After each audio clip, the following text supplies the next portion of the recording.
The theme of the program is the effect of family on the society generally. All what he has described, that affects the society today starts from the family. Your conduct within your family, the kind of upbringing you have within the family takes you to the outside world, and it reflects who you are when you get outside. And that is exactly what is affecting the society today. The way you are brought up is the way you are going to act in the society generally.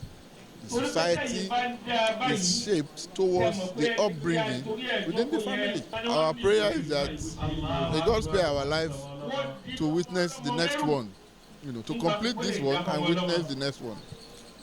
Whatever behavior we put forward now during Ramadan should surpass the period of Ramadan.